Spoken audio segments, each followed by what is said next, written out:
షికతా నై అంటే జీవితాన్ని అంగీకరించడం. జీవితంలో కొన్ని విషయాలు మనం ఎంత ప్రయత్నించినా మార్చలేము.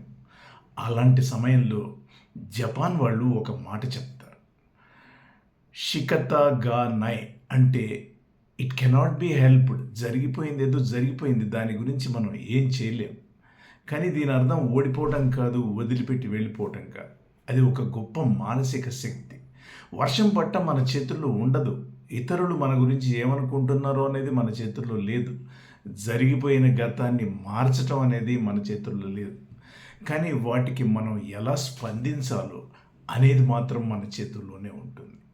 అందుకే ఇది ఎందుకు జరిగింది, ఇలా నాకే ఎందుకు జరిగింది అని పదే పదే ఆలోచించడం కంటే ఇప్పుడు నేనేం చేయగలను అని మనల్ని మనం ప్రశ్నించుకోవాలి. అదే షికతా నై అంటారు. రియాలిటీని అంగీకరించడం, రెసిస్టెన్స్ని వదిలేయటం, నీ చేతిలో ఉన్న దానిపై దృష్టి పెట్టడం, యాక్షన్ తీసుకోవడం. గుర్తుంచుకోండి, acceptance is not surrender. Acceptance is the beginning of intelligent action. జరిగిన దాన్ని మార్చలేకపోయినా జరిగిన దాని తర్వాత మీ జీవితాన్ని మాత్రం మనం మార్చుకోగలగడమే ఈ సూత్రం యొక్క ముఖ్య లక్ష్యం. ఇది బాగుంది కదా మై డియర్ ఫ్రెండ్స్.